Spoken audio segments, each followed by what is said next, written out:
அத்தியாயம் 31. அடுத்த நாள் ஆரூரன் எழில் அலுவலகத்திற்கு வந்திருந்தான். முந்தைய நாள் போனில் சொன்னதையே இப்போது நேரில் சொல்லி அவன் மன்னிப்பு கேட்க, இட்ஸ் ஓகே ஆரூரன், அது முடிஞ்சுது, விடுங்க என எழில் சுலபமாகவே முடித்துவிட்டாள். அவளுக்கு எதுவானாலும் கணவன் பார்த்துக்கொள்வான் என்ற தைரியம். அவர்களுடன் இருந்த இளங்கோ, அக்ரிமெண்ட் ரெடி பண்ணுறேன் ஆரூரன், இந்த வாரத்துக்குள்ள ரெஜிஸ்ட்ரேஷனை வச்சுக்கலாம். நீங்கள் வேலை விஷயமா தான் இங்கே வர்றீங்க என்ற ப்ரூஃப் வேண்டும். எப்போ தேவையில்லாத பேச்சுக்கள் வந்துடுச்சோ இனி அசால்ட்டா இருக்க முடியாது என்றான் அழுத்தமாக.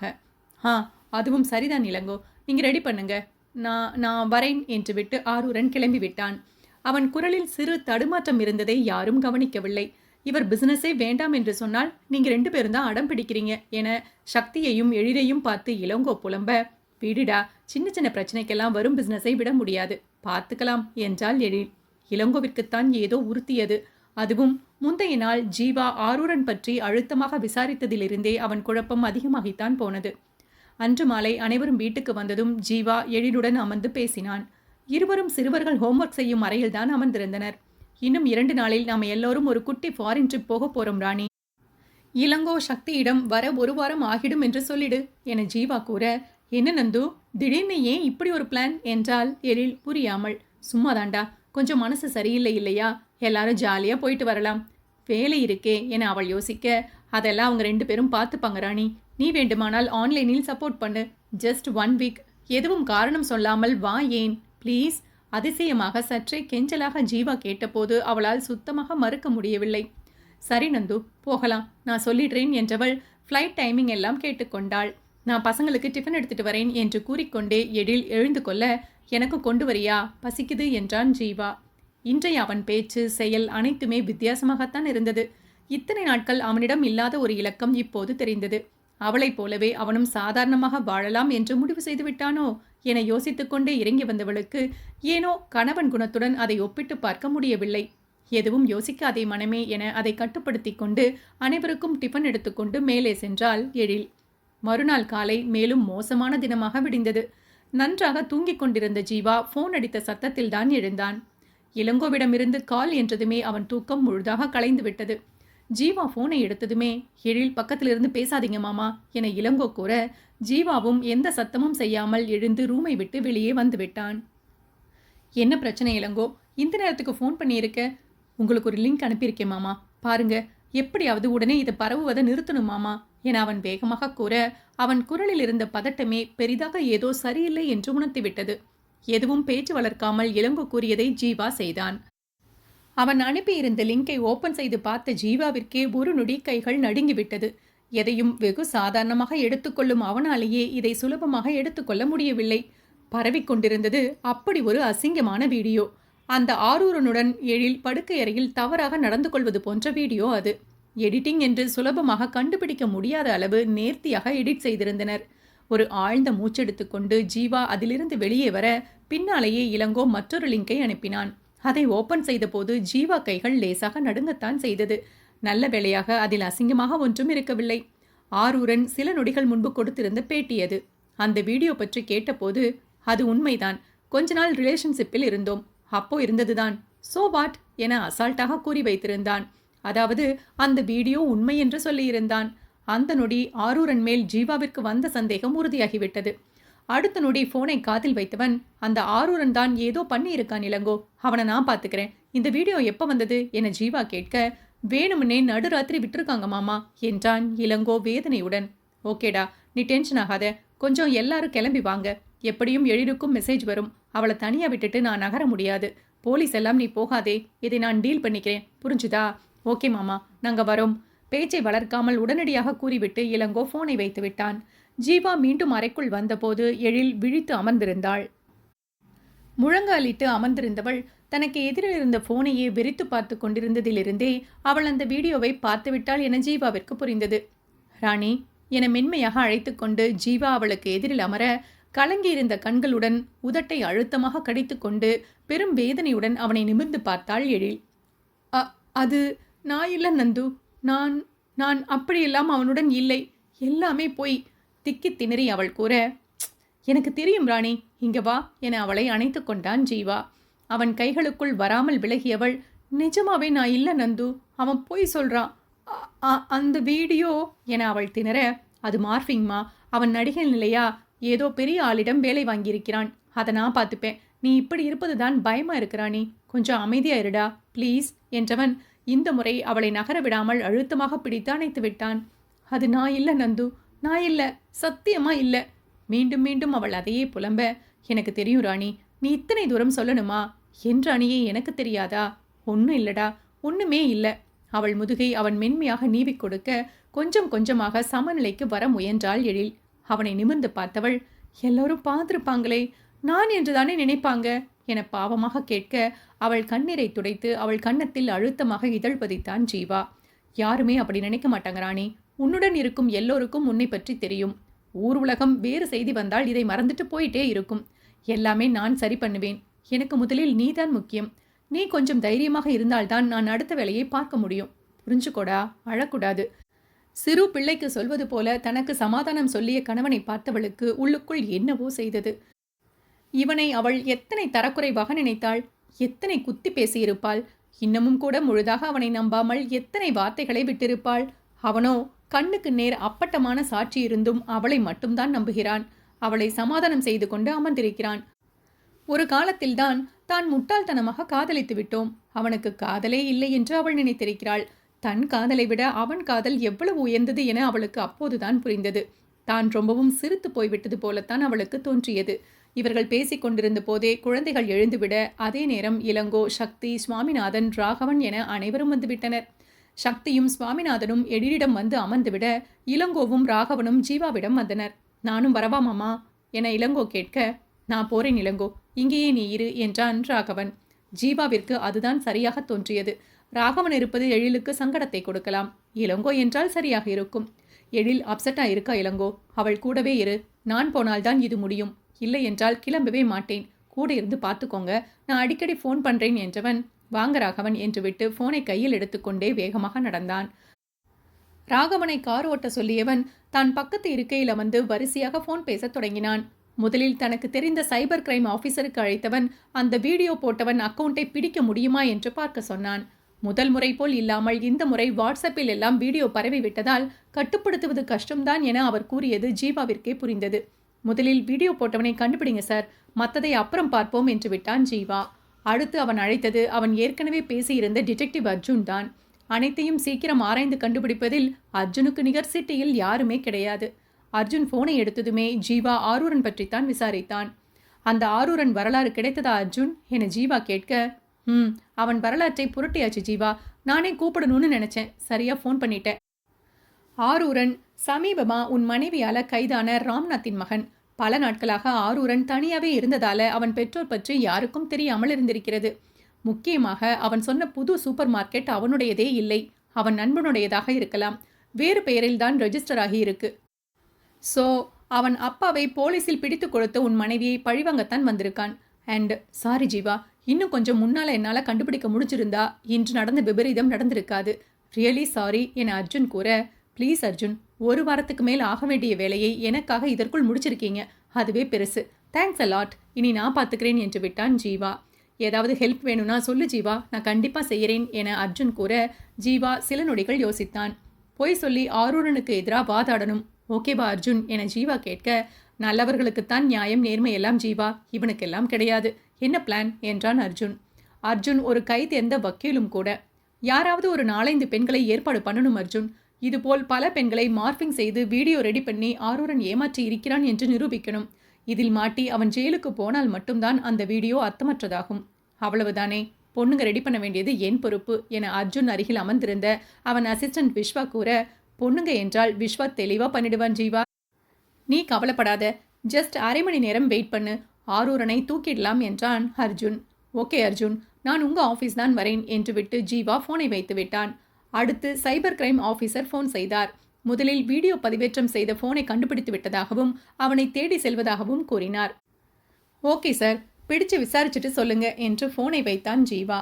அவர்கள் அர்ஜுன் ஆஃபீஸ் சென்றபோது விஸ்வா ஜீவா கேட்டது போல சில துணை நடிகைகளையே ஏற்பாடு செய்திருந்தான். தேங்க்ஸ் விஸ்வா சார், இத்தனை வேகம் நானே எதிர்பார்க்கலை என ஜீவா கூற, இதெல்லாம் சகஜம் ஜீவா, நீங்க என்ன பேசணும்னு சொல்லுங்க, சாட்சிகளோட நாங்க ரெடி பண்றோம் என்றான் விஸ்வா. ஜீவாவும் அந்த பெண்கள் செய்ய வேண்டியதை கூறினான். ஏற்கனவே இதுபோல் வீடியோ மார்பிங் செய்து ஆரூரன் தங்களையும் மிரட்டியிருக்கிறான். தனக்கு தேவைப்படும் பெண்களை படிய வைக்க அவன் பயன்படுத்தும் டெக்னிக் இதுதான் என அவர்கள் கம்ப்ளைண்ட் கொடுக்க வேண்டும். தங்களைப் போலவே பல பெண்கள் பாதிக்கப்படவும் இப்போதும் மனம் கேட்காமல் வெளியே சொல்வதாக சொல்ல வேண்டும். சாட்சிக்கும் அதிகமாக பெண்கள் முகம் தெரியாமல் ஆரூரன் முகம் மட்டும் நன்றாக தெரிவது போல் வீடியோ எடிட்டிங் செய்து கொள்ளலாம் என முடிவு செய்தனர். அனைத்தும் படுவேகமாக நடந்தது. ஒரு பக்கம் இவர்கள் தங்கள் திட்டத்தை தீவிரமாக செய்ய, மற்றொரு பக்கம் போலீசும் வீடியோ நெட்டில் போட்ட டீமை பிடித்து அடித்து துவைத்து அது பொய் வீடியோ என்ற வாக்குமூலத்தை வாங்கிவிட்டனர். எல்லா பக்கமும் அஸ்வந்த் தெளிவாக மாட்டிவிட்டான். தந்தையை போலீசில் பிடித்து கொடுத்த குடும்பத்தின் மானத்தை வாங்கிவிட்டோம் என்ற இருமாப்புடன் இருந்த ஆரூரன் முதலில் தன்னை சுற்றி பின்னப்பட்ட வலையை உணரவே இல்லை. அவனை பற்றி சில பெண்கள் தவறாக சொல்லி இருக்கிறார்கள் என்ற செய்தி அவன் காதுக்கு சென்றபோது நேரம் வெகுவாக கடந்திருந்தது. அவன் சுதாரிக்கும் முன்பே பல ஆதாரங்களுடன் அவனை அரெஸ்ட் பண்ண போலீஸ் வந்துவிட்டது. அழுத்தமான சாட்சிகள் இருந்ததால் அவனால் தப்பிக்கவும் முடியவில்லை. லோக்கல் ஸ்டேஷனுக்கு முதலில் அவனை அழைத்துச் சென்றனர். அங்கிருந்த அனைவரிடமும் ஆரூரன் கத்தி ஆர்ப்பாட்டம் செய்ய அவனை ஓங்கி இன்ஸ்பெக்டர் அறைந்து விட்டார். ரொம்ப தப்பான இடத்துல மோதிட்டே ஆரூரன், இனி உன்னை யாராலும் காப்பாற்ற முடியாது. உயிரோட வெளியில வரணும்னா அமைதியா உட்காரு என்று விட்டு நகர்ந்து விட்டார். ஆரூரனை அரெஸ்ட் செய்து விட்டதாக அர்ஜுன் போன் வர அவன் அதை ஜீவாவிடம் கூறினான். ஆரூரன் எந்த வக்கீல் வச்சாலும் வெளியே வர முடியாது ஜீவா, அதுக்கு நான் கேரண்டி என அர்ஜுன் கூற, தேங்க்ஸ் அர்ஜுன், சரியான நேரத்தில் நீங்க செஞ்சிருப்பது பெரிய உதவி. தேங்க்ஸ் விஸ்வா என இருவருக்கும் மனதார நன்றி கூறி கை கொடுத்து விட்டு எழுந்தான் ஜீவா. அங்கிருந்து வெளியே வந்ததும் ஒரு கேப் புக் செய்தவன், நீங்க கேப்ல வீட்டுக்கு போயிடுங்க ராகவன், நான் கொஞ்ச நேரத்தில் வந்துடுறேன் என்று கூற, சரி ஜீவா என மறு பேச்சில்லாமல் ஒத்துக்கொண்டான் ராகவன். இத்தனை நேரம் ஜீவாவுடன் சுற்றியதில் அவன் மேல் ராகவனுக்கு தனி மரியாதையே வந்திருந்தது. அவன் சொல்வதை அமைதியாக செய்வதுதான் அவனுக்கு தரக்கூடிய மரியாதையாக இருக்கும் என்று தோன்றிவிட ராகவன் அமைதியாக கிளம்பிவிட்டான். ஜீவா நேராக ஆரூரனை வைத்திருந்த ஸ்டேஷனுக்குத்தான் சென்றான். எழிலுக்கு எதிராக பேட்டி கொடுக்க வேண்டும் என ஆரூரன் சென்னையிலேயே இருந்ததால் இங்கேயே அவனை பிடித்து விட்டனர். ஸ்டேஷனில் ஒரு பெஞ்சில் தலையில் கை வைத்து குனிந்து அமர்ந்திருந்த ஆரூரன் தன் முன் யாரோ சொடக்கிடும் ஒலி கேட்டதும் பதறி நிமிர்ந்தான். என யாருன்னு தெரியுதா என ஜீவா கேட்க ஆரூரன் ஆம் என்பது போல் தலையசைத்தான். எழில் இளங்கோ பற்றி விசாரித்த போதே அவன் ஜீவா பற்றியும் விசாரித்தான் தான். சாதா பிசினஸ்மேன் என்றுதான் கேள்விப்பட்டான். ஜீவாவிடமிருந்து இப்படி ஒரு பதிலடியை அவன் சுத்தமாக எதிர்பார்க்கவில்லை. என்னடா, பிசினஸ்மேனுக்கு வெறும் பிசினஸ் தான் தெரியும், நம்ம விட பெருசா இருக்க மாட்டான் என்று நினைச்சிட்டியா? பெரிய ஆள் என்றால் ரவுடிசம் பண்ணிட்டு சுத்தணுமா? அமைதியா இருந்தா ஒன்னும் தெரியாது என்று அர்த்தம் இல்லடா. தேவையில்லாமல் எதிலும் இறங்க மாட்டேன் என்று அர்த்தம். எவ்வளோ தைரியம் இருந்தா என் மனைவி மேலேயே கை வச்சிருப்ப. ஒரு மாதிரி அடிக்குரலில் அவனை உறுத்து விழித்து கொண்டு ஜீவா பேசிய போதே ஆரூரன் மிரண்டுதான் விட்டான். அவன் பழுப்பு விழிகளில் தெரிந்த கொடூரம் அத்தகையது. பேசியதோடு நிறுத்தாமல் கடைசியாக ஜீவா அவனை ஓங்கி அறைந்துவிட அவன் பலம் தாங்காமல் ஆரூரன் கீழே விழுந்து விட்டான். விழுந்தவன் அருகில் ஒற்றை கால் மடக்கி மண்டியிட்டு அமர்ந்த ஜீவா, என் எதிரிக்கு நான் ரொம்ப கெட்டவன் ஆரூரன், அதுவும் என் உயிரையே தொட்டிருக்கிறாய் என்று ஒரு நொடி நிறுத்தியவன் அவன் தோளில் பலமாக தட்டி, ஆழ்ந்த அனுதாபங்கள் என்று கூறி சிரித்துவிட்டு எழுந்து விட்டான். நேராக இன்ஸ்பெக்டரிடம் வந்தவன், கமிஷனர் உங்ககிட்ட பேசுவார் சார், இவன் வெளியே வரக்கூடாது என கூற, நான் பார்த்துக்கிறேன் சார் என்று விட்டார் அவர். அன்று மாலையே ஆரூரன் ஒரு பொம்பளை பொறுக்கி பல பெண்களை இதுபோல் தவறாக பயன்படுத்தி இருக்கிறான் என செய்தி பரவ அதன் வீரியத்தில் எழில் செய்தி மறைந்துவிட்டது. ஒரு ஹேக்கர் வைத்து அந்த வீடியோவை முழுதாக அழிக்கவும் ஜீவா ஏற்பாடு செய்து விட்டான். முதலில் வீட்டுக்கு வந்த ராகவன் ஜீவா செய்த அத்தனையையும் அனைவரிடமும் கூறினான். ஆரூரனை அரெஸ்ட் செய்து விட்டது வரை கூறியவன் கடைசியாக ஆரூரன் பற்றி வெளியான செய்தியையும் எழிலிடம் காட்டினான். அதை வாங்கி பார்த்தவளுக்கு தானாக கண்கள் கலங்கியது. எத்தனை உயர்ந்த இடத்தில் இருப்பவன் அவன் கணவன். நொடியில் எதையும் சாதித்துவிடும் வல்லமை படைத்தவன். அவளிடமும் அவள் சம்பந்தப்பட்டவர்களிடமும் மட்டுமே அவன் காட்டிய முகமே வேறு. அவள் மீது உயிரையே வைத்திருந்தான். ஆனால் அவளோ அவன் மீது சேற்றைத்தானே வாரி பூசிவிட்டு சென்றாள்.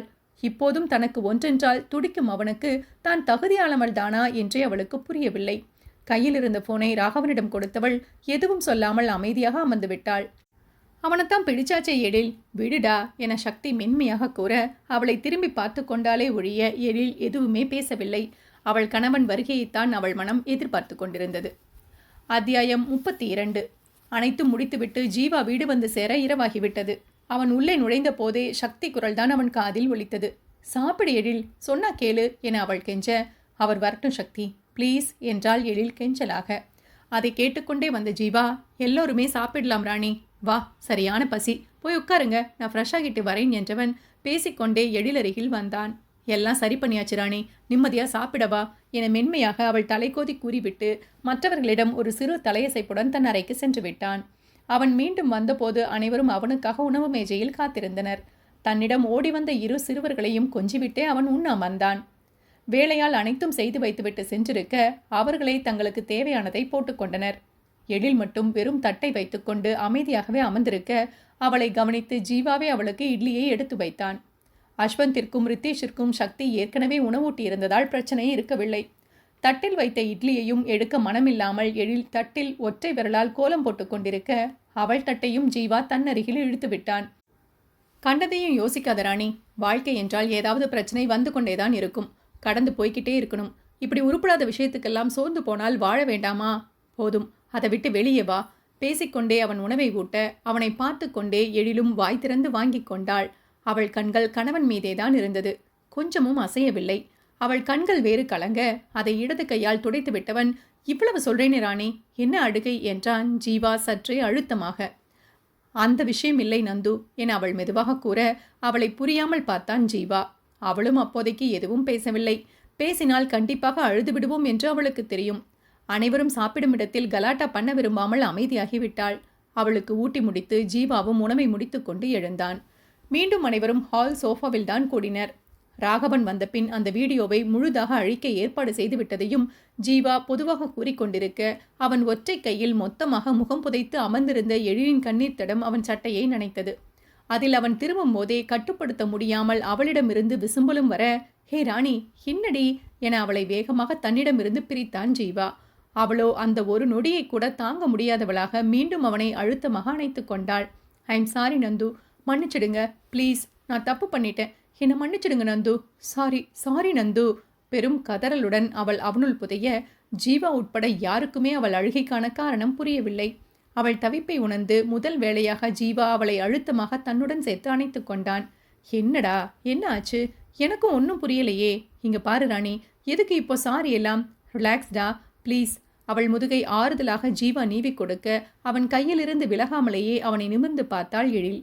நான் தப்பு நந்து, உங்களை போல நான் இல்லை. எந்த நிலையிலும் நீங்க என் மேல் சந்தேகப்படவே இல்லையே. சிறு பொறாமைக்கும் சந்தேகத்துக்கும் வித்தியாசம் இருக்குன்னு எத்தனையோ முறை சொன்னீங்களே, நான் புரிஞ்சுக்கவே இல்லையே. நான் முட்டாள் நந்து, சரியான முட்டாள். வேகமாக அவனை விட்டு விலகியவள் தலையில் அடித்துக்கொண்டே சோஃபாவில் அமர்ந்து தொடர்ந்து பேசினாள். காதல் என்றால் என்ன என்று எனக்கு இப்போதான் புரியுது நந்து. நான் உங்களை மட்டும்தான் காதலித்தேன். நீங்க அப்படி இல்லையே என்று எவ்வளவு பைத்தியகாரத்தனமா யோசிச்சுட்டு இருந்தேன். எந்த நிலையிலும் நம்பிக்கை மாறாமல் உடன் இருக்கணும், அதுதானே நல்ல காதலுக்கு அழகு. அவனை நிமிர்ந்து பார்த்து எழில் கேட்க அவள் சொல்ல வருவது ஒருவாறு புரிந்து ஜீவா அவளை வெறுமையாக பார்த்தான். அவன் பார்வையை புரிந்து மனம் வலிக்க எழுந்து நின்றாள் எழில். நான் தான் தப்பு நந்து, எனக்கு தெரியல நந்து. அப்போ அந்தளவு மூளை வேலை செய்யவில்லை. உங்கள் காதலும் அதன் ஆழமும் புரியாத முட்டாளாகவே இருந்துட்டேன். ரொம்ப ரொம்ப தாமதமாகத்தான் சொல்றேன் நந்து. நான் உங்களை நம்புறேன். எனக்கு ரித்தேஷ் பற்றி ஒரு விளக்கமும் வேண்டாம். அவன் உங்கள் மகன் இல்லை என்று நான் நம்புறேன். இவர்கள் அனைவர் முன்பும் வைத்துத்தான் உங்கள் மேல் பழி போட்டேன். இப்போது இவர்கள் முன்பே வைத்து சொல்றேன். நான் உங்களை மனதார நம்புறேன் நந்து. என் நந்து என்னிடம் எந்த பொய்யும் சொல்ல மாட்டார் என்று நம்புறேன். எதையும் கேட்காமல் அவசரப்பட்டு நான் எடுத்த எல்லா முடிவுக்கும் என்னை மன்னிச்சிடுங்க நந்து. அறிவில்லாமல் இருந்துட்டேன். என்னை மன்னிச்சு ஏத்துப்பீங்களா நந்து? அவன் கண்களை நேராக பார்த்து கேட்டவள் அவன் முன் மண்டியிட்டு அமர்ந்துவிட அதுவரை அவளையே வெறித்து பார்த்து கொண்டிருந்த ஜீவா சட்டென திரும்பி விட்டான். அவளை பிடிங்க சக்தி என அப்போதும் மறக்காமல் கூறியவன் மிகப்பெரிய உணர்வு போராட்டத்தில் சிக்கியிருந்தான். நல்ல வேளையாக ரித்தீஷும் அஸ்வந்தும் விளையாட மேலே சென்றிருந்தனர். ஜீவா நடக்க வேண்டும் என ஒரு காலத்தில் ஏங்கிய தருணம் இது. சமீபமாகத்தான் இப்படி ஒரு விஷயம் நடக்கவே போவதில்லை என அவன் முடிவெடுத்திருந்தான். சுத்தமாக அவன் எதிர்பார்க்காத சூழலில் இப்படி ஒரு விஷயம் நடக்கவும் அவனால் உடனடியாக அதை உள்வாங்கிக் கொள்ளக்கூட முடியவில்லை. மெதுவாக சில ஆழ்ந்த மூச்சுக்கள் எடுத்துக்கொண்டு ஜீவா மீண்டும் திரும்பிய போது எழில் அங்கேயேதான் அமர்ந்திருந்தாள். சக்தி அவள் அருகில் அமர்ந்து அவளை அமைதியாக அணைத்திருந்தாள். ஜீவாவும் மெதுவாக சென்று அவள் அருகில் அமர்ந்தான். ராணி என அவன் அழைக்க அவளும் அழுது வீங்கியிருந்த கண்களுடன் அவனை திரும்பி பார்த்தாள். என்ன திடீர் நம்பிக்கை? இதெல்லாம் செய்ததாலா? இதுக்கும் ரித்தேஷ் விஷயத்துக்கும் என்ன சம்பந்தம்? நிதானமாக ஜீவா கேட்க, நேரடியா எந்த சம்பந்தமும் இல்லை நந்து. ஆனால் உங்கள் அன்பும் நேசமும் எத்தனை புனிதமானது என்று இப்போது கூட புரிந்து கொள்ளாவிட்டால் என்னை போன்ற பைத்தியக்காரி யாருமே இருக்க மாட்டாள். அந்த அன்பு மேல்தான் நீங்க நம்பிக்கை வைக்க சொன்னீங்க. என் மரமண்டைக்கு இத்தனை தாமதமாக தான் புரிஞ்சிருக்கு. அதற்குள் என்னை வெறுத்துட்டீங்களா நந்து? உதடு துடிக்க கண்களில் தேங்கி நின்ற கண்ணீருடன் அவள் கேட்க, ஹே, என்ன பேசுற ராணி என அவளை இழுத்து அணைத்து கொண்டான் ஜீவா. அவள் தலையை மெலிதாக கோதி கொடுத்து கொண்டிருந்தவன் தான் அழுதுவிடக்கூடாது என உணர்வுகளை கட்டுப்படுத்த போராடி கொண்டிருந்தான். அவள் உச்சந்தலையில் மென்மையாக இதழ் பதித்தவன், எழுந்து கொடா என கூறிக்கொண்டே தான் எழுந்துவிட, எழிலும் அவனுடனேயே எழுந்து மீண்டும் அவன் கைக்குள்ளேயே புகுந்து கொண்டாள். ஜீவா மற்றவர்களை பார்க்க அனைவர் முகத்திலும் அந்த நொடி ஒருவித நிம்மதி இருந்தது. சாரி ஜீவா என சக்தியும் சுவாமிநாதனும் கூற, சாரி மாமா என்றான் இளங்கோவும் மெதுவாக. எந்த இடத்தில் வைத்து அவனிடம் எந்த விளக்கமும் கேட்காமல் அனைவரும் சென்றார்களோ அதே இடத்தில் வைத்து அவன் எந்த விளக்கமும் கொடுக்காமலேயே அனைவரும் அவனை இந்த நொடி நம்பினர். இத்தனைக்கும் அவர்களை நம்ப வைக்க வேண்டும் என்று அவன் ஒன்றுமே செய்யவில்லையே. உண்மையான அன்புக்கான சக்திதான் அங்கு வெளிப்பட்டது. நல்லது என்றுமே வெல்லும். கொஞ்சம் தாமதமாகும் போல என நினைத்து கொண்டான் ஜீவா. நாங்கள் கிளம்புறோம் ஜீவா, நாளைக்கு வரோம், இப்போ ரெஸ்ட் எடுங்க, அவர்களுக்கு தனிமை தேவைப்படும் என்று புரிந்து சக்தி கூற, ஓகே சக்தி, பார்த்து போங்க என்றான் ஜீவா. எழில் எதுவுமே பேசவில்லை. அமைதியாக அவன் அணைப்பில் நின்றிருந்தாள். அனைவரும் கிளம்பி சென்றுவிட எழிலையும் அழைத்து கொண்டே மேலே வந்த ஜீவா, படுராணி, நான் குழந்தைகளை தூங்க வைக்கிறேன் என்று கூற அவளும் அமைதியாக படுத்துவிட்டாள். ரித்தீஷையும் அஸ்வந்தையும் ஜீவா தூங்க வைக்க எழில் அவனை பார்த்து கொண்டே படுத்திருந்தாள். சிறுவர்கள் இருவரும் தூங்கிய பின்னும் எழில் கணவனையே பார்த்து கொண்டிருக்க, தூங்கு ராணி என்றான் ஜீவா மென்குரலில். அவள் மறுப்பாக தலையசைக்க அவள் மனம் அவனுக்கு புரிந்தது. என்னிடம் வரியா என அவன் மென்மையாக கேட்க அதற்கு ஆமோதிப்பாய் தலையசைத்தாள் எழிலரசி. எழுந்து வா என்றவன் குழந்தைகளை சற்றே நகர்த்திவிட எழிலும் எழுந்து அவன் பக்கம் வந்தாள். ரித்தீஷ் விழுந்து விடாமல் ஒரு தலையணையை ஓரமாக வைத்தவன் மனைவி புறம் திரும்பினான். அவள் அமைதியாக அவன் அருகில் படுத்துக்கொள்ள ஜீவாவும் அவளை அழுத்தமாக அணைத்து கொண்டான். என்னை நீங்க முழுசா மன்னிப்பீங்களா நந்து? அவன் நெஞ்சில் சாய்ந்து கொண்டே எழில் கேட்க, எனக்கு உன்மேல் கோபமெல்லாம் இல்லை ராணி. நம்பிக்கை இல்லாத உறவு நிலைக்காது என்பது மட்டும்தான் என் நிலைப்பாடு. மற்றபடி நீ இல்லாத வாழ்க்கையில் எனக்கு எதுவுமே இல்லைடா. உன்னை நான் என்றுமே வெறுத்ததில்லை. என் கடைசி மூச்சு நிற்கும் வரை அது நடக்கப் போவதும் இல்லை. இன்றைய நாளை நான் மறக்கவே மாட்டேன் ராணி. நான் ரொம்பவும் ஏங்கிய தருணம் இது. இன்னும் கூட மனமெல்லாம் அத்தனை நிறைவாயிருக்கு. எனக்கு இது போதும் ராணி. எதையும் யோசிக்காதே, அமைதியா தூங்கு. மென்குரலில் பேசிக்கொண்டே அவன் அவள் தலையை வருடி கொடுக்க பல வருடங்களுக்கு பின் தன்னிடம் சேர்ந்த மகிழ்ச்சியில் அவளும் நிம்மதியாக உறங்கி போனாள். அவள் நன்றாக தூங்குவதை பார்த்துவிட்டுத்தான் ஜீவாவும் தூங்கினான். மறுநாள் அனைவரும் எழுந்து கொள்ளவே மதியமாகிவிட்டது. குழந்தைகளுக்கும் ஸ்கூல் இல்லாததால் நன்றாக தூங்கிவிட்டு தாமதமாகத்தான் எழுந்தனர். அதிலும் முதலில் ஜீவாதான் எழுந்தான். யாரையும் தொந்தரவு செய்யாமல் ஃப்ரெஷ் ஆகி அவன் வெளியே வந்துவிட எழிலும் சிறிது நேரத்தில் எழுந்து வந்தாள். அவள் வந்தபோது ஜீவா சோஃபாவில் அமர்ந்து யாருடனோ ஃபோனில் பேசிக் கொண்டிருந்தான். நல்லா இருக்கா இளங்கோ? No problem. எழில் இன்னும் ஒரு வாரம் ஆஃபீஸ் வரமாட்டாள் இளங்கோ. ஒரு ட்ரிப் பிளான் பண்ணியிருக்கோம். ஸோ பார்த்துக்கோ என ஜீவா கூற அவன் பேசியதை கேட்டுக்கொண்டே எழில் அவன் அருகில் வந்து அமர்ந்தாள். ஃபோனை வைத்துவிட்டு ஜீவா திரும்ப, அந்த ட்ரிப்பு போகிறோமா நந்து என்றாள் எழில். கண்டிப்பா ராணி, அதை கேன்சல் செய்யும் அளவு ஒன்றும் நடக்கவில்லை. நாம் போகிறோம் என்றான் ஜீவா அழுத்தமாக. அவன் இத்தனை தூரம் சொல்லும் போது அவளால் மறுக்க முடியவில்லை. சரி நந்து என்று விட்டாள். ஜீவா திட்டமிட்டது போலவே மறுநாள் அனைவரும் கிளம்பிவிட்டனர். கிட்டத்தட்ட ஒரு நாள் பயணம். சிறுவர்கள் இருவரும் அதை மகிழ்ச்சியுடன் அனுபவிக்க ஜீவாவிற்கும் எழிலுக்கும் அவர்களை பிடித்து வைப்பதே பெரும்பாடாக இருந்தது. போய் சேர்ந்த ஒரு நாள் ஓய்வெடுத்துவிட்டு மறுநாள் நன்றாக ஊர் சுற்றினர். இரவில் எழிலை ஜீவா தன் கைகளுக்குள்ளேயே வைத்து தூங்க வைத்தாலும் அவளுடன் வாழ முயற்சிக்கவில்லை. எழிலும் ஒன்றும் கேட்கவில்லை. என்ன இருந்தாலும் அவனுக்கு கோபம் இருக்கத்தானே செய்யும் என மனதை அமைதிப்படுத்தி கொண்டாள். இருந்த குழப்பத்தில் 5 வருடம் முன்பு சைத்ராவுடன் ஜீவா ஷூட்டிங்கிற்கு வந்த அதே ஊருக்குத்தான் இப்போது அவன் தங்களை அழைத்து வந்திருக்கிறான் என்றே அவள் மறந்துவிட்டாள். ஒரு நாள் முழுவதும் கொட்டமடித்து முடித்துவிட்டு ரூமுக்கு வந்தபோது, நாளைக்கு எங்கப்பா என ரித்தீஷ் கேட்க, ஒரு ரிலேஷன் வீட்டுக்கு போறோம் ரித்தி என்றான் ஜீவா. யாருப்பா? உன் அத்தைடா. எனக்கு அத்தையா? யாரு?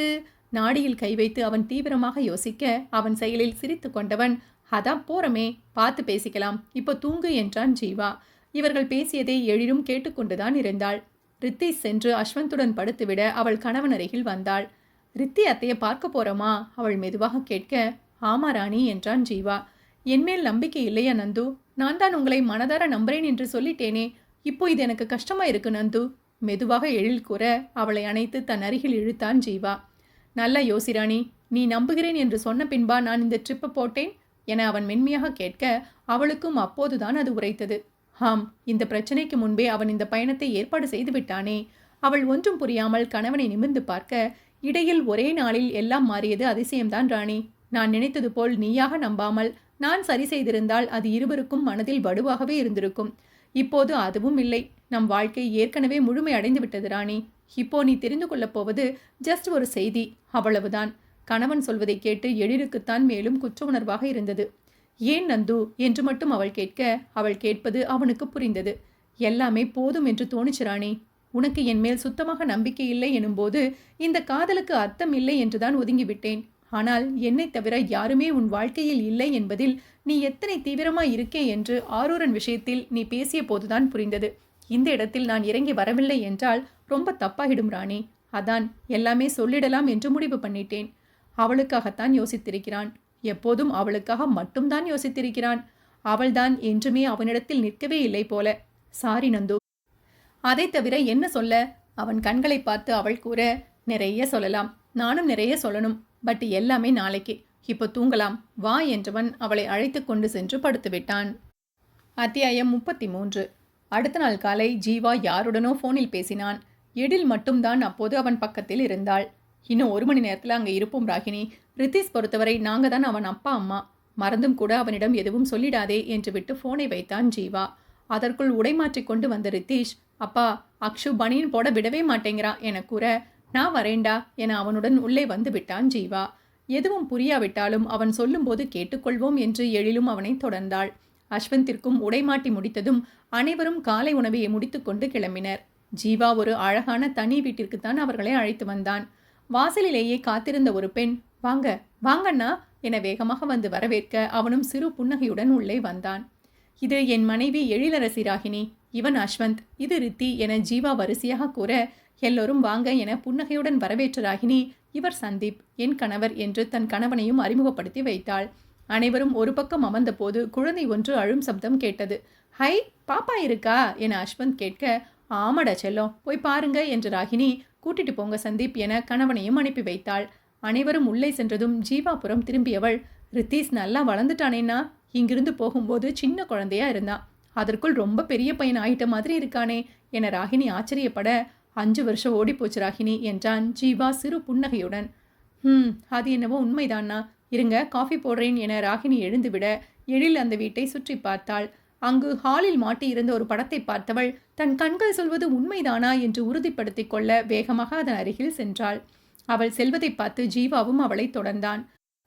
அந்த படத்தை பக்கத்தில் சென்று பார்த்தவள் அதிர்ச்சியுடன் உறைந்து நின்றுவிட ஜீவாவும் அவள் அருகில் வந்தான்.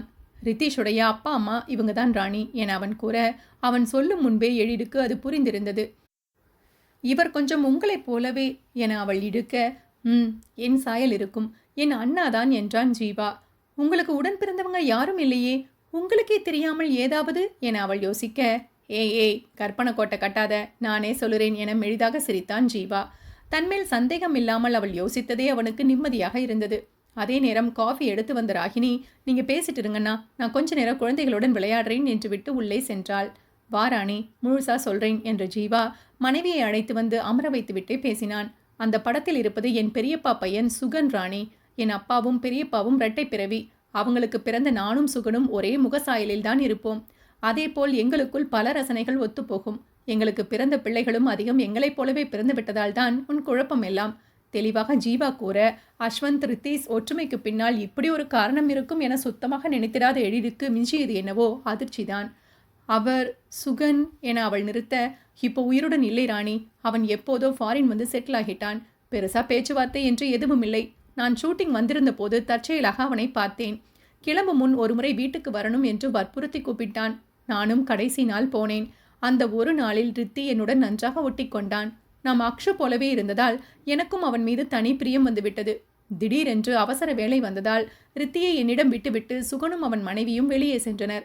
அப்போதுதான் பெரிய விபத்தில் சிக்கி அவர்கள் உயிர் பிரிந்தது. என்ன நேரமோ அதே விபத்தில்தான் எதிரில் வந்த வண்டியில் இருந்த சைத்ராவும் இறந்தது. விஷயம் கேள்விப்பட்டு நான் ரித்தியை கூட்டிட்டு போகலை, பக்கத்து வீட்டில் விட்டுட்டு போயிட்டேன். அங்கே சைத்ரா குழந்தை இருந்தது. அதான் உன்னிடம் போனில் அந்த குழந்தையை பற்றி சொன்னேன் என்றவன் ஒரு நொடி நிறுத்தி அவளுக்கு கிரகிக்க நேரம் கொடுத்துவிட்டு தொடர்ந்து பேசினான். ராகினி சுகன் தங்கை. அப்போது அவள் காலேஜ் தான் படித்து கொண்டிருந்தாள். அவள் பொறுப்பில் ரித்தீஷை விட முடியாது, இருவருக்குமே கஷ்டமாகிடும். ரித்தியை அக்ஷு போலவே பார்த்து விட்டதால் அவனை விட மனம் வரவில்லை. அதுதான் நாம் வளர்க்கலாம் என்று தூக்கிட்டு வந்துட்டேன். அவன் முக சாயல் ஜீனில் வந்தது ராணி. அதில் குழப்பம் வரும் என்று தெரியும். பட் ஒரே அடியா நீ தப்பாவே முடிவு பண்ணிடுவாய் என்று நான் எதிர்பார்க்கலைமா. அத்தனை அழுத்தமா என்னை பற்றிய தப்பான அபிப்பிராயம் இருக்கும்போது இந்த உறவுக்கு அர்த்தமே இல்லையோ என்றுதான் எதுவும் வற்புறுத்தி சொல்லாமல் விட்டுட்டேன். எனக்கும் கோபம், அழுத்தம் எல்லாமே இருந்தது ராணி. நானும் கொஞ்சம் சொல்ல முயற்சித்திருக்கலாம். சாரிமா. பெருவாரியான தப்பை அவள் மீது வைத்துக்கொண்டு அவனும் மன்னிப்பு கேட்கிறான். அவளால் என்ன சொல்ல முடியும்? ஒரே ஒரு நொடி அவனை நம்பி விளக்கம் கேட்டிருந்தால் கூட இதையெல்லாம் எப்போதோ சொல்லியிருப்பான். இடையில் இத்தனை வருடம் அவனையும் நோகடித்து அவளும் நொந்து என்ன மிச்சம்? எல்லாம் அவள் அவசர புத்தியால் வந்தது. தலையில் கை வைத்து அவள் அமைதியாக அமர்ந்துவிட சுற்றி ஒருமுறை பார்த்து கொண்டு அவளை அணைத்தவாறு வந்து அமர்ந்தான் ஜீவா. நான் ஏற்கனவே சொன்னேனே ராணி, இதெல்லாம் வெறும் செய்தி, அவ்வளவுதான். ரொம்ப யோசிக்காத, விடு என ஜீவா கூற அவனை நிமிர்ந்து பார்த்தவள் எதுவும் சொல்லாமல் அமைதியாக அவன் தோளில் சாய்ந்து கொண்டாள். அதற்கு மேல் அங்கிருந்து கிளம்பும் வரை எழில் எதுவுமே பேசவில்லை. ராகினி அவர்களுக்காக ஸ்பெஷலாக செய்திருந்த மதிய உணவை சாப்பிட்டு விட்டே அனைவரும் கிளம்பினர். ஹோட்டலுக்கு வந்ததும் ரித்தீஷும் அஸ்வந்தும் நீச்சல் குளத்தில் குளிக்க வேண்டும் என்று கூற ஜீவா அவர்களுடன் சென்று விட்டான். எழில் காலை மட்டும் நீரில் நனைத்து கொண்டு அமர்ந்து விட்டாள். சிறுவர்கள் இருவரும் ஓயும் வரை விளையாண்டுவிட்டு அப்படியே அவர்களுக்கு உடைமாற்றி அவர்களை தூங்கவும் வைத்துவிட்டுத்தான் ஜீவா மனைவியிடம் வந்தான். மெலிதாக இருள் தொடங்கி இருந்த வானையே பார்த்து கொண்டு அமர்ந்திருந்தவள் அருகில் வந்து அமர்ந்த ஜீவா அவள் தோளில் கை போட்டு முதலில் அவளை தன்னோடு சேர்த்து அணைத்து கொண்டான். எதையும் யோசிக்காதே என்று சொல்லிட்டே இருக்கேன் ராணி, கொஞ்சம் கேட்கக்கூடாதா? இப்படி டல்லாவே இருந்தால் எப்படிடா என அவன் மென்மையாக கேட்க அவனை நேராக பார்த்தாள் எழில். என்னவோ மனம் ரொம்ப பாரமா இருக்கு நந்து. நீங்க இத்தனை காதலை கொட்ட எனக்கு தகுதியே இல்லையோ என்று தோணுது. உங்கள் வாழ்க்கையில் வேறு ஒரு நல்ல பெண் வந்திருக்கணும். உங்க லைஃப் ரொம்ப சந்தோஷமா இருந்திருக்கும். கிழிச்சிருக்கும். அவள் பேசி முடித்த நொடி அவன் சற்றே கோபமாக கத்தவும் எழில் பயந்து அவனை பார்த்தாள். என்ன உளறல் ராணி இது? உன்னை தவிர யாராலும் என் இதயத்தில் வர முடியாது. நான் உன் பின்னால் வரவில்லைதான் ராணி. ஆனால் உன் இழப்பு எனக்கு ஒன்றும் சுகமாக இல்லை. இன்னும் சொல்ல போனால் உன்னை மொத்தமாக இழக்கப் போகிறோமோ என்ற சந்தேகம் வந்த நாளே என் இதயம் அதன் துடிப்பை நிறுத்த துணிந்து விட்டதுடி. எதையாவது உளராதே என்றவன் குரலில் இன்னும் கோபம் மிச்சமிருந்தது. ஏற்கனவே அவள் யூகித்த விஷயம்தான். அவன் வாயால் கேட்கும் போது புதிது போல வலித்தது. ஹார்ட் அட்டாக் என்னால் தான் இல்லையா? மெதுவாக எழில் கேட்க அவளை நேராக பார்த்தவன், ஆமாடா, உனக்கு திருமணம் என்று இளங்கோ சொன்னபோது அதை தாங்கும் சக்தி எனக்கு இருக்கவில்லை. எப்படியோ ஒரு நாள் வந்துவிடுவாய் என்று நம்பிக்கொண்டிருந்தேன் போல். அது நடக்கவே போவதில்லை என்று தெரிந்ததும் அதற்கு மேல் மனம் தாங்கவில்லை. ஒருமுறை உன்னை பிடிக்குமா, அக்ஷுவை பிடிக்குமா என்று கேட்டாய், நினைவிருக்கா? அக்ஷு இழப்பு வலியை கொடுத்ததுதான். ஆனால் உன் இழப்பு என் உயிரையே எடுத்துவிடும். அதுதான் வித்தியாசம் என்றான் ஜீவா அழுத்தமாக. என்றோ சிறு பிள்ளைத்தனமாக அவள் கேட்டது. அதற்கு இத்தனை கொடுமையாக பதில் கிடைத்திருக்க வேண்டாம். கணவனை அவள் அழுத்தமாக அணைத்து கொள்ள ஜீவா தொடர்ந்து பேசினான். அந்த நெஞ்சு வலிக்கு நான் தான் நன்றி சொல்லணும் ராணி. அதுதான் என்னை உன்னிடம் சேர்த்தது. நான் கண் விழிக்கும் முன் என் அருகில் உட்கார்ந்து புலம்பினாயே, நினைவிருக்கா என ஜீவா கேட்க அந்த தருணத்தை யோசித்து என தலையாட்டினாள் எழில். அதை நான் முழுதா கேட்டேன் ராணி. அப்போதுதான் உன் மனதில் கோபத்தை தாண்டி காதலும் மிச்சமிருக்கிறது என்று எனக்கு புரிந்தது. அதனால்தான் நீ என்னுடன் வரேன் என்று சொன்னபோது நான் மறுக்கவில்லை. இந்த முறையாவது என் காதல் உன் நம்பிக்கையை பெற்றுவிடாதா என்ற ஆசைதான். அது நடந்தும் விட்டது. இப்போதும் கூட கனவு போல்தான் இருக்கு. பிரிந்தவரை போதும் ராணி. இனி ஒவ்வொரு நொடியும் அனுபவிச்சு வாழணும். பழசு போதுமே கெஞ்சலாக ஜீவா கேட்க சில நொடிகள் அமைதியாக இருந்த எழில் அவன் கையை பிடித்து அதில் அழுத்தமாக இதழ் பதித்து சரி நந்து என்றாள் சிறு புன்னகையுடன். அந்த நொடி இருவர் மனதிலும் பெரும் அமைதியே நிலவியது. அமைதியாக ஒருவரையொருவர் அணைத்து கொண்டு தன்னவர்கள் அருகாமையே போதும் என இருவரும் அமர்ந்து விட்டனர். சுற்றி இருந்த சூழலின் குளுமை போல் அவர்கள் மனதும் பல வருடங்களுக்கு பின் வெம்மையிலிருந்து தப்பி குளுமையே அழகாய் அடைந்திருந்தது. நந்துப்பா, அம்மா என்ற சிறுவர்களின் குதூகல குரல் அவர்கள் மோன நிலையை கலைக்க தங்களை நோக்கி ஓடி வந்த சிறுவர்களை இருவருமே புன்னகையுடன் தூக்கிக் கொண்டனர். பசி என இருவரும் ஒரே போல் கூற, சாப்பிட போகலாண்டா வாங்க என அக்ஷுவை தூக்கி கொண்டு எழுந்த ஜீவா எழிலை நோக்கி கை நீட்ட அவளும் கணவன் கைகளை பிடித்து கொண்டு எழுந்தாள். நந்துப்பா விடு என அக்ஷு திமிர ஜீவாவும் அவனை இறக்கிவிட்டான். அடுத்த நொடி இருவரும் முன்னால் ஓடிவிட, ஹேய் பார்த்து போங்கடா என்று கத்திக்கொண்டே சற்றே வேகமாக சென்றான் ஜீவா. ஒரே போல் தலை கொதிக்கொண்டே வேகமாக சென்ற மூவரையும் பார்த்து தலையாட்டி சிரித்து கொண்டே எழில் அவர்களை தொடர்ந்தாள். அவளுக்கு பெரும் குழப்பமாக அமைந்திருந்த விஷயமே இன்று அவள் ஆசையாக ரசிக்கும் விஷயமாக மாறிப்போயிருந்தது. 5 வருடங்களுக்கு பிறகு ஜீவா குடும்பம், சக்தி குடும்பம், இளங்கோ குடும்பம் என அனைவரும் ஒரு பீச் ரெசார்ட்டிற்கு வந்திருந்தனர். 2 வருடம் முன்புதான் இளங்கோவிற்கும் வாசுகிக்கும் திருமணம் நடந்திருந்தது. ஜீவா பேசியதால் ரகுவரன், சுவாமிநாதன் இருவருமே மறு பேச்சில்லாமல் ஒத்துக்கொண்டு திருமணத்தை நல்லபடியாக நடத்தியிருந்தனர். இப்போது ரகுவரன் மனைவி பல வருடங்களுக்கு பின் கர்ப்பமாக இருந்ததால் அவர்கள் மட்டும் வரவில்லை. சுவாமிநாதனும் வரவில்லை என்று கூறிவிட்டதால் இவர்கள் மட்டும் வந்திருந்தனர். ஆளுக்கு ஒரு ரூமில் ரெஸ்ட் எடுத்துவிட்டு அனைவரும் மாலை பீச்சிற்கு வந்தனர். ரித்தீஷ் அஸ்வந்துடன் சேர்ந்து சக்தி மகள் அனன்யாவும் விளையாடிக் கொண்டிருக்க தன் கைக்குழந்தை நவிலனுடன் இளங்கோ ஒரு பக்கம் அமர்ந்து விட்டான். எழிலும் வாசுகியும் குழந்தைகளுடன் இணைந்து விளையாடிக் கொண்டிருக்க மற்றவர்கள் ஒரு பக்கம் அமர்ந்து விட்டனர்.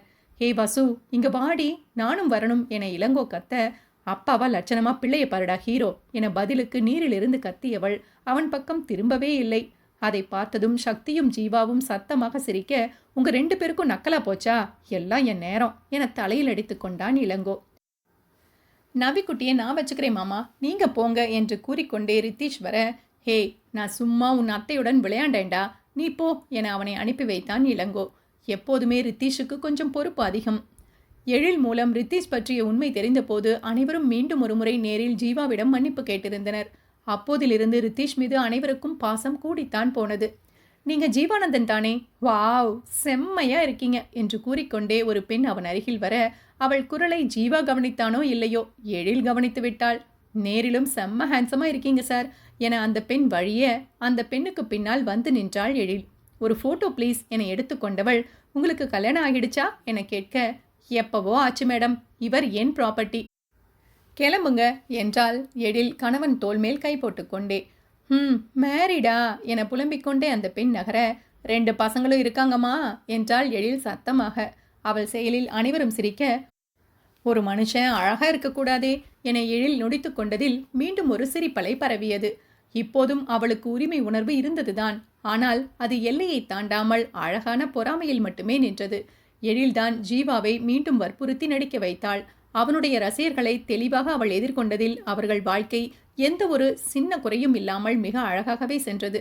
நான் உனக்கு மட்டும் தாண்டி பொண்டாட்டி, எழில் காதருகில் ஜீவா கிண்டலாக கூற, அஃப்கோர்ஸ் இந்த ராஜாவின் ராணி நான் தான் என இல்லாத காலரை தூக்கிவிட்டு கண்ணடித்தாள் எழில். அவள் செயலை ரசித்து ஜீவா அழுத்தமாக அவள் கன்னத்தில் இழல் பதிக்க, மாமா, பப்ளிக் பப்ளிக் என்றான் இளங்கோ சத்தமாக.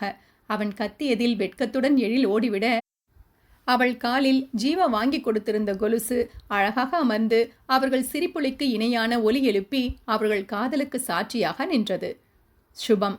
இந்த ஆடியோ நாவல் உங்களுக்கு பிடிச்சிருந்தால் லைக் பண்ணுங்க, கமெண்ட் பண்ணுங்க, சப்ஸ்கிரைப் பண்ணுங்க. மறக்காம உங்க ஃப்ரெண்ட்ஸுக்கும் ஷேர் பண்ணுங்க. உடனுக்குடன் அப்டேட்ஸ் கிடைக்கணும்னா பக்கத்தில் இருக்கிற பெல் ஐக்கானை தட்டி விட்டுடுங்க. மீண்டும் ஒரு அழகான நாவலில் உங்களை சந்திக்கின்றோம். நன்றி.